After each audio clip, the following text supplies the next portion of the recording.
Success is not permanent and failure is not final. So keep continue your efforts.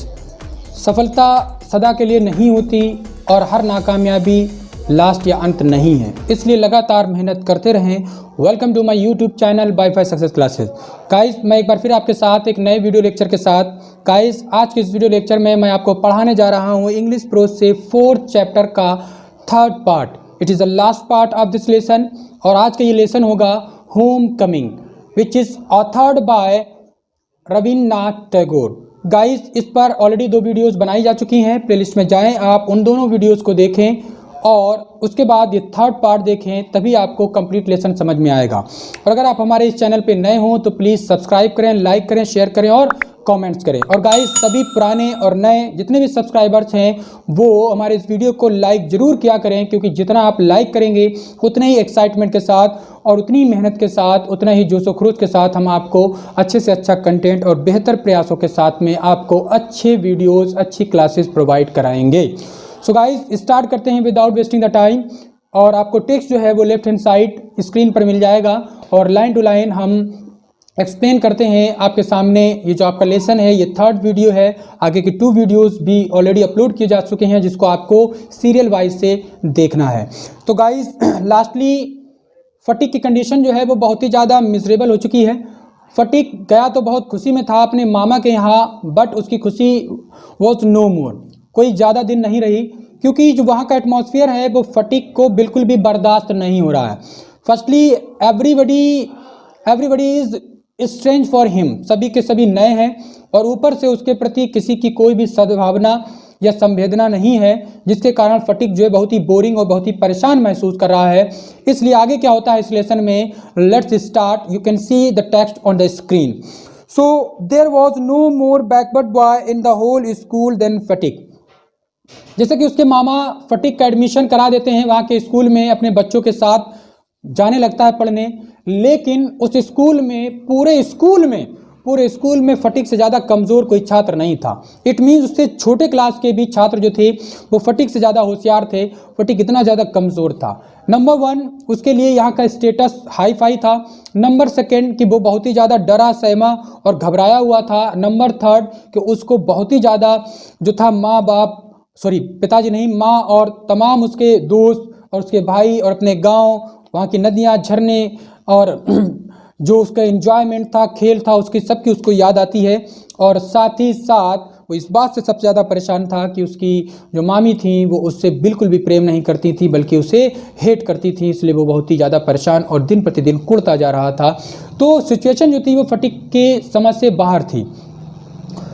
इतना बोलने वाला, शरारत करने वाला, तेज दिमाग का लड़का वहाँ जाकर मूर्ख बन चुका था। इसलिए कहते हैं कि पूरे स्कूल में सबसे ज़्यादा कमज़ोर जो छात्र था वो फटीक ही था। ही gapped and remain silent.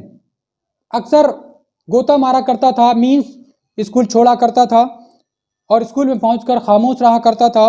When the teacher asked him a question, जब भी कोई अध्यापक उससे कोई भी प्रश्न पूछते थे, and liked an overlaid an as patiently suffered, तो उसको ऐसा बिहेव करता था जैसे कि कोई एक ऐसा गधा जिसके ऊपर बहुत ज़्यादा लोड लदा हो, ऐसा महसूस करता था। सिंपली वह किसी भी प्रश्न का जवाब नहीं दे पाता था, घबराया रहता था, परेशान रहता था।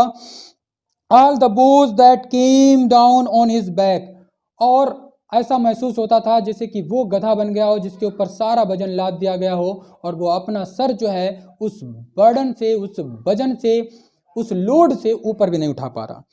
When other boys were out at play, जब दूसरे लड़के बाहर खेला करते थे, घर से बाहर स्कूल के फील्ड में खेलते थे, एंजॉय करते थे, he stood wistfully by the window, तो फाटिक जो था बेचारा चुपचाप खामोशी से खिड़की पे खड़ा रहता था और and gazed at the roofs of the distant houses, और खिड़की में खड़े होकर जो दूसरों के घर हैं उनके घरों को और उनकी छतों को देखा करता था। And if by chance he speed children playing on the open terrace of any roof, और जब भी फटीक की नज़र किसी खेलते हुए बच्चे के ऊपर पड़ जाती थी, जैसे कोई बच्चे फील्ड में खेल रहे हैं, खेतों में खेल रहे हैं, मैदान में खेल रहे हैं, या फिर स्कूल के मैदान में खेल रहे हैं, या फिर छतों पर खेल रहे हैं, तो जो बच्चे खेलते हुए दिख जाते थे, हिज हार्ट वुड ऐक विद लॉन्गिंग, तो उसका दिल जो था वो बेचैन और व्याकुल हो जाता था, वह तरसने लगता था, क्योंकि आज उसे यहाँ पर खेलने तक को नहीं मिल रहा। उसका कोई साथी नहीं, कोई दोस्त नहीं जिसके साथ वो खेले, एंजॉय करे, जहाँ वो सारा समय एंजॉय करता था, खेलता था। अब वो ऐसा उसके जीवन में कुछ भी नहीं है, तो वो तरसने लगा था खेलने तक के लिए।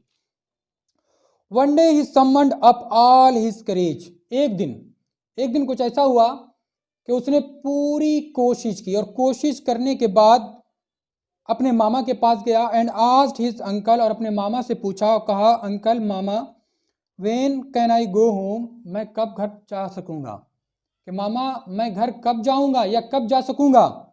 हिज अंकल एंसर्ड, तो उनके मामा ने जवाब दिया, जबकि मामा अच्छे स्वभाव के थे, वेट टिल द हॉलीडेज, छुट्टियों तक का बेटा इंतजार करो, but the holidays would not come till नवंबर, और फटिक इस बात को जानता था कि छुट्टियां, जो कि मामा ने कहा कि छुट्टियों तक का इंतजार करो फिर तुमको लेकर चलेंगे, कि छुट्टियां अभी नहीं आने वाली, छुट्टियां नवंबर में आने वाली हैं। And there was a long time still to wait, और नवंबर अभी बहुत दूर है। One day Phatik lost his lesson book, एक दिन क्या हुआ कि फटिक की किताब खो गई। Even with the help of the books, जब उसके पास किताब होती थी तब तक तो वो अपना he had found it very difficult in to prepare his lesson, जब किताब हाथ में होती थी तब तक तो अपना लेसन कंप्लीट नहीं कर पाता था, इतना कमज़ोर हो गया था, डिप्रेस्ड हो गया था, इतना घबरा गया था, परेशान हो गया था, और ऊपर से किताब खो गई, अब उसे और ज़्यादा मुसीबत। नाउ इट वॉज इम्पॉसिबल, अब तो उसके लिए बिल्कुल असंभव ही था अपने लेसन को पूरा करना। Day after day the teacher would cane him unmercilessly, और उसकी दशा कुछ यूँ हो गई थी कि रोज क्लास में मार खाता था अध्यापकों से, कभी किताब के पीछे, कभी कोर्स पूरा न करने के कारण, कभी क्वेश्चन का आंसर न दे पाने के कारण, वो रोज बुरी तरीके से पिटता था। His condition became so abjectly miserable, Phatik की कंडीशन जो थी दिन प्रतिदिन बद से बदतर होती चली गई, that even his cousin were ashamed to own him, इतनी बद से बदतर उसकी हालत हो गई कि उसकी कमजोरी और उसकी बेवकूफ़ी देखकर उसके जो कजिन थे, उसके मामा के जो बेटे थे, वो लोगों को ये भी नहीं बताते थे कि ये मेरा कजिन यानी कि भाई है। उनको शर्म आती थी उसे अपना भाई कहने और बताने में। दे बिगेन टू जियर एंड इंसल्ट हिम, और उसके कजिन भी उसकी मजाक उड़ाने लगे और उसकी बेइज्जती करने लगे। More than the other boys, दूसरे लड़के तो करते ही करते थे, उससे कहीं ज्यादा मामा के बेटे उसकी बेइज्जती और इंसल्ट करने लग गए। He went to his aunt at last, finally जब उसे बर्दाश्त नहीं हुआ तो वो अपनी मामी के पास गया और मामी से जाकर कहा कि मामी मेरी किताब खो गई है, मैं क्या करूं, लेसन मैं पूरा नहीं कर पा रहा। His aunt pursed her lips in contempt, मामी खिसिया गई और ऐसे होठों को ऐसे दबाकर, खिसिया खिसिया के, जब इंसान नाराज हो जाता है ना, खिसिया जाता है, तो वो खिसिया खिसिया के होठों को दबा दबा के बात करता है। तो मामी ऐसे दबा दबा कर होठों को खिसिया कर कहती, you great clumsy country lout, बदतमीज जाहिल गवार गांव का, हाउ कैन आई अफोर्ड, अब तुम्हें कहां से मैं किताब ला के दूं, with all my family to buy you new books 5 times a month, एक महीने में 5 बार तुम्हें किताबें खरीद के दी जा चुकी हैं और तुम खो चुके हो, अब तुम्हें कहां से ला के दें। That night on his way back from school, उसी दिन रात की बात है कि जब फाटिक स्कूल से घर को लौट रहा था, फटिक हैड अ बैड हेडेक, फटिक के सर में बहुत बुरी तरीके से सर दर्द हो रहा था, with a fit of shivering, और साथ में उसे कपकपी हो रही थी, शिवरिंग, शरीर कांप रहा था। He felt he was going to have an attack of malaria fever, उसको ऐसा महसूस हुआ कि फटिक को मलेरिया वाला बुखार आने वाला है। His one great fear was that he would be a nuisance to his aunt, और ऊपर से फटिक ये सोच रहा था कि उसको बुखार आ रहा, वो भी मलेरिया वाला, उसकी आंटी जो है वो उसे बहुत ही नफरत करती हैं, उसे कोई भी घर पे मामा के सिवा पसंद नहीं करता, और बीमार पड़ गया तो उसका ख्याल कौन रखेगा, वो बहुत बेचैन हुआ। इसलिए फटीक ने घर पे जाना ठीक नहीं समझा और वो अपने घर की तरफ वहां से चल पड़ा। आगे क्या होता है, let me tell you. The next morning Phatik was nowhere to be seen, हुआ कुछ यूं कि रात भर तो आकर उसने घर पे काटी होगी, लेकिन रात में ही कब कहाँ चला गया किसी ने नहीं जाना। अगले दिन सबने जाना तो देखा कि फटिक जो है वो कहीं पर दिखाई नहीं पड़ रहा। All searches in the neighbourhood proved futile, सबने चारों तरफ ढूंढा, आस पड़ोस में ढूंढा, हर कहीं पता किया, लेकिन कोई फायदा नहीं मिला, वो कहीं नहीं मिला। The rain had been pouring in torrent all night, और इधर पूरी रात हो गई भयंकर बारिश होते हुए, मूसलाधार बारिश होते हुए। Those who went out in search of the boy, कि वो लोग जो कि फटिक को ढूंढने गए हुए थे, got drench through to the skin, वो इतने बारिश में भीग गए कि उनके शरीर की जो त्वचा थी वो तक सिकुड़ गई थी। तो सोचिए उसी बारिश में कहीं फटिक भी गया हुआ है, उसकी क्या दशा होगी। ऊपर से वो बीमार है, उसे फीवर आ चुका है, वो भी मलेरिया पैरासाइट वाला फीवर आ चुका है। नाउ सी द नेक्स्ट, आगे देखते हैं। At last Bishamber asked help from the police, जब कोई रास्ता नहीं मिला तो उसके मामा बिसम्बर ने पुलिस को रिपोर्ट लिखाई और पुलिस से मदद ली ढूंढने की। तो क्या होता है आगे देखें। At the end of the day, सारा दिन भर उसकी खोज चलती रही, पुलिस भी ढूंढती रही, और जब शाम हुई तो पुलिस आती है। Van stop at the door before the house, कि पुलिस की वैन आती है और बिसम्बर के उसके मामा के घर के सामने रुकती है। इट वॉज स्टिल रेनिंग, अभी भी बारिश हो रही है। And the streets were all flooded, और गलियां जो है वो पानी से भरी पड़ी हुई हैं। Two constables brought out Phatik in their arms, दो सिपाही फटिक को ऐसे करके अपनी बाहों में दोनों लोग पकड़कर समेट कर, क्योंकि बुरी तरीके से वो बीमार है, उसको लेकर आते हैं। प्लेस्ड हिम बिफोर बिसम्बर, और फटिक को लाकर बिसम्बर के सामने लाकर खड़ा कर देते हैं कि ये लो तुम्हारा भांजा यानी कि नमूना। He was wet through from head to foot, Phatik जो था सर से लेकर पैर तक गीला था, भीगा हुआ था। मडी ऑल ओवर, उसके शरीर में यही बारिश वाली मिट्टी लगी हुई थी।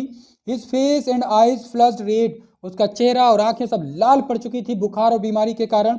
With fever and his limbs all trembling, उसके हाथ पैर फीवर के कारण, मलेरिया के कारण कांप रहे थे। Bishamber carried him in his arms, Bishamber ने घबराकर तुरंत अपने भांजे को अपनी बाहों में ले लिया। And took him into inner apartment, और ले जाकर अपने अंदर जाकर कमरे में उसे लिटाया। When his wife saw him, जब बिसम्बर की पत्नी यानी कि मामी ने फटिक को देखा, शी एक्सक्लेम, तो फिर मामी बोली, मामी भी कुछ ज्यादा पहुंची हुई थी, ऐसी मामी को तो जेल हो जाना चाहिए।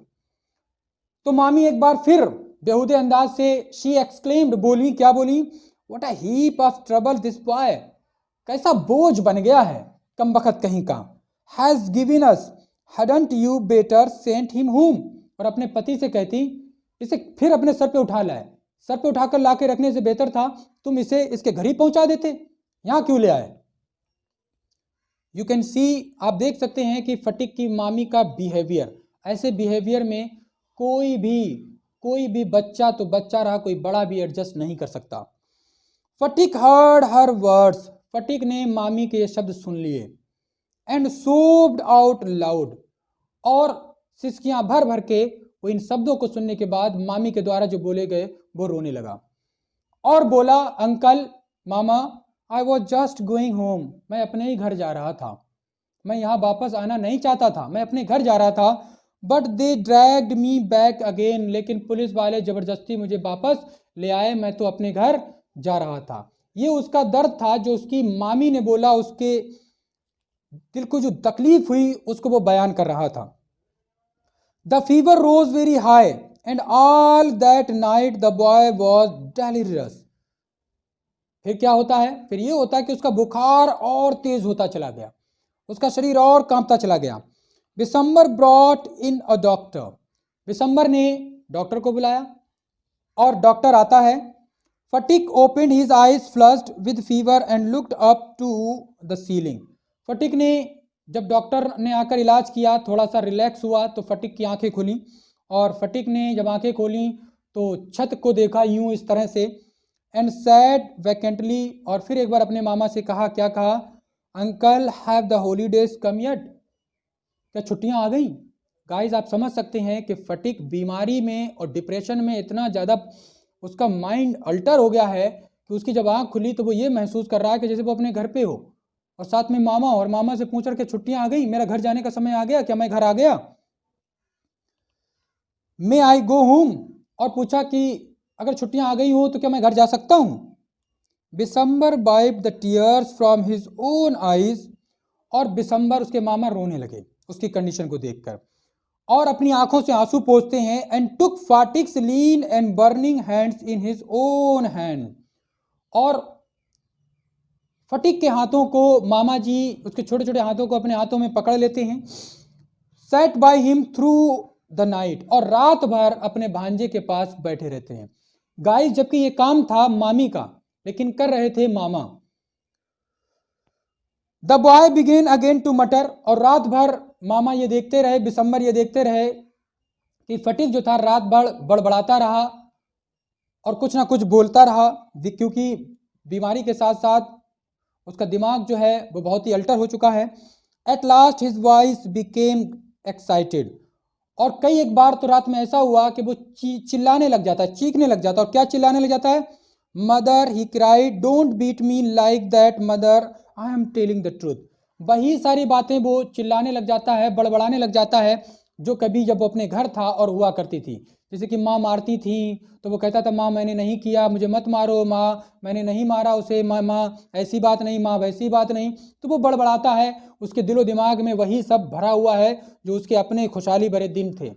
और जब लगता था कि वो वक्त खराब था, लेकिन यकीन मानो कि वक्त जो है वही अच्छा है, क्योंकि आने वाले वक्त की कोई गारंटी नहीं होती। The next day Phatik became conscious for a short time. जब दिन अगला आया तो फाटिक को थोड़ा सा होश आया। He turn his eyes about the room, उसने आंखें खोलकर चारों तरफ कमरे में देखा। As if expecting someone to come, ऐसे देखा जैसे कि वो किसी का इंतजार कर रहा हो। At last with an air of the disappointment, और चारों तरफ देखने के बाद निराशा के साथ उसने एक लंबी सी सांस ली। His head sank back on the pillow, और तकिए में वापस अपना मुंह छिपा लिया। He turn his face to the wall with the deep sigh, और फिर दीवार की तरफ अपना चेहरा कर लिया, मामा जो बैठे थे उसके अपोजिट साइड, और सिसकियां भरने लगा। मीन्स अपनी माँ को याद करने लगा। उसकी यहाँ नजरें किसी और को नहीं बल्कि अपनी माँ को खोज रही होती हैं। वो कुछ और नहीं बल्कि अपने घर को उम्मीद करके देख रहा होता कि शायद हम अपने घर पहुंच गए। एक्चुअली फटिक जो है लड़का बहुत ही ज़्यादा अपने घर, अपने माँ और अपने भाई के लिए तरस रहा है, आपे से बाहर हो चुका है। बिसम्बर न्यू हिज थॉट्स, बिसम्बर समझ गए थे कि क्या चल रहा है उसके दिमाग में। And bending down his head, तो बिसम्बर उसके उसके कानों तक अपने मुंह को ले जाते हैं। विस्पर्ड, और धीरे से उसके कान में कहते हैं फटिक बेटा, I have sent for your mother, मैंने तुम्हारी माँ को बुलाया है। द डे वेंट बाय, और जल्दी ही आ जाएंगी, क्योंकि एक दिन हो गया तुम्हारी माँ को बुलाए हुए, अब तक उम्मीद है कि आ जाएंगी। The doctor sad in a trouble voice, और इधर डॉक्टर जो है वो भी बिसम्बर को लड़खड़ाती हुई आवाज के साथ बतलाता है। क्या बतलाता है? That the boys condition was very critical, कि लड़के की तबीयत दिन प्रतिदिन खराब होती चली जा रही है, बहुत ही मुसीबत हो रही है इस लड़के को, कहीं ऐसा ना हो कि ये लड़का जो है अपनी जिंदगी से हाथ ना धो बैठे। फटिक बिगेन टू क्राई आउट, इधर जो है फटिक चिल्लाने लगता है। बाय द मार्क, और क्या चिल्लाता है? बाय द मार्क 3 फैदम, कि देखो यहां तक हो गए 3 fathom. By the mark 4 fathom, यहां से यहां तक 4 फैदम, और ये यहां से देखो यहां 5 fathom. He had heard the seller on the reverse streamer calling out the mark on the plump line. ये गाइस यहां पर ये बतलाया है कि वो जो बेहोश सा है बीमारी में, उस बेहोशी में वो बड़बड़ाता रहता है। और वो क्या बड़बड़ा रहा है? वही सब बड़बड़ा रहा है जो जब वो अपने घर पे था जो सब किया करता था। यहाँ पर आया फैदम। फैदम जो पानी की गहराई नापी जाती है वो फैदम में नापी जाती है। तो इसलिए वो जहां वहां जो भी करता था, जैसे नदी में तैरता था, वहां की लंबाई नापता था, खेलता था, एंजॉय करता था, वही सारी चीजें बड़बड़ा रहा है जो यहाँ पर इस तरह से एक्सप्रेस करके हमको बतलाई गई हैं। Now he was himself plumbing an unfathomable sea, लेकिन हकीकत तो ये है कि वो सपने में, ख्यालों में नदी के गहराई को माप रहा है लेकिन हकीकत में तो आज उसकी ज़िंदगी जो है एक ऐसे समुद्र की गहराई के समान बन गई है जिसमें वो अपनी ज़िंदगी की उस गहराई को नापने में जुटा हुआ है। उसको होश भी नहीं है कि उसके साथ क्या हो रहा है। वो पूरी तरीके से मूर्छित है, उसी में उस बड़बड़ा रहा है, अपनी इसी बुरी कंडीशन दशा को जो है वो खुद ही नहीं समझ पा रहा है। Later in the day Phatik's mother burst into the room like a whirlwind. एक दिन और गुजर जाता है। जब एक दिन और गुजर जाता है तो जब फटिक की थोड़ी सी आंख खुली, उसे थोड़ा सा होश आया, तो उसने महसूस किया कि फटिक की माँ जो है फूट फूट के रो रही है। उसी कमरे से आवाज आ रही है, उसी के पास बैठी हैं। And begin to toss from side to side and moan and cry in a loud voice. तेज तेज आवाज में फटिक की माँ रो रही हैं और कभी उसके पैरों को देखती, कभी हाथों को देखती, कभी उसके चेहरे को देखती, कभी उसके सर के ऊपर हाथ फिराती। यानी कि फटिक की माँ बहुत ही फूट फूट के अपने बच्चे फटिक के लिए रो रही हैं। बिसम्बर ट्राइड टू काम हर एजिटेशन। बिसम्बर अपनी बहन को चुप कराने की, सांत्वना देने की कोशिश करते हैं। But she flung herself on the bed. लेकिन वो अपने बच्चे के चिपट के फूट फूट के रोना स्टार्ट कर देती हैं। एंड क्राइड, और चिल्लाती हैं और कहती हैं, फटिक माय डार्लिंग, मेरे बच्चे, मेरे बच्चे, मेरे बच्चे, तुझे क्या हुआ। Phatik stopped his restless movement for a moment. जब फटिक को महसूस हुआ कि सच में उसकी माँ आ गई है तो उसने क्या किया, his head kept beating up the down, he said, तो उसने अपना सर उठाया करहाते हुए। और द मदर क्राइड अगेन, तो करहाते हुए जब सर को उठाया तो माँ एक बार फिर अपने बच्चे को इस करहाते हुए देखकर एकदम से चिल्ला पड़ती हैं और कहती हैं, फटिक माय डार्लिंग, मेरे बच्चे, मेरे बच्चे। Phatik very slowly turn his head, और तब फटिक ने अपना सर अपनी माँ की तरफ घुमाया। एंड विदाउट सीइंग एनीबडी, और किसी को नहीं देखा सिवाय अपनी माँ के। और माँ को देखकर कहता है, mother the holidays has come. माँ, क्या छुट्टियाँ आ गई। गाइस, यहाँ से ये स्टोरी, ये लेसन समाप्त होता है। ये स्टोरी बहुत इंटरेस्टिंग थी। स्टार्टिंग में फन था, फटिक की शरारतें थी, लेकिन कहानी अंत तक बहुत ही गंभीर हो जाती है। गाइस, कई बार मैं खुद भर आया लास्ट की कहानी को इसके पढ़ाते पढ़ाते। इनफैक्ट फटिक की जो दशा है वो लास्ट में बहुत ही बुरी हो जाती है। यहाँ पर मैं आपको समझाना चाहता हूँ कि इस स्टोरी के माध्यम से रविन्द्रनाथ टैगोर क्या समझाना चाहते हैं। रविन्द्रनाथ टैगोर समझाना चाहते हैं कि ये जो टीन एज होती है, ये टीन एज आंधी तूफान की एज होती है। इसमें बच्चे के लिए और साथ ही साथ उनके पेरेंट्स के लिए बहुत ही ज़्यादा सोच समझ के चलने का वक्त होता है। ये एक अच्छी परवरिश का समय होता है। बच्चों को भी सोचना चाहिए कि उनको इस अवस्था में सोच समझ के चलना चाहिए, और पेरेंट्स को भी उनको अच्छी और समझदारी के साथ में परवरिश देनी चाहिए, क्योंकि ये बिगाड़ के भी समय होते हैं और तरक्की और करियर बनाने का भी समय होता है। और साथ ही साथ इस लेसन में ये भी समझाया है कि किसी भी बच्चे के लिए, खास तौर से टीन एज के बच्चे के लिए, अपना घर ही स्वर्ग है, क्योंकि वो बच्चा अपने घर के अलावा कभी भी कहीं भी सुकून से नहीं रह सकता। उसे सुकून नहीं मिलेगा, क्योंकि उसको घबराहट होती है, शर्म होती है, हया होती है, लज्जा होती है। क्योंकि ये जो टीन एज के जो बच्चे होते हैं, इट मीन्स जो आपकी उम्र के जो बच्चे हैं, इनकी ज़िंदगी में बड़े बड़े परिवर्तन आते हैं, जिसमें उनको एक हमदर्द की ज़रूरत होती है, एक दोस्त की ज़रूरत होती है, और साथ ही साथ ऐसे माँ बाप की ज़रूरत होती है जो उसे सही गलत प्रेम से समझा सकें, ज़रूरत पड़ने पर कुछ ऊंच नीच भी समझा सकें।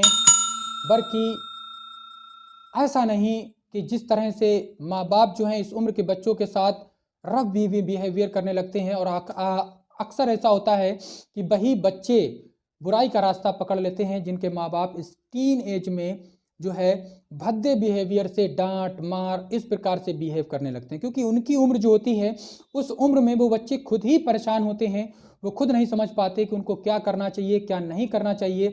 उनकी ज़िंदगी अनइस्टेब्लिश्ड होती है।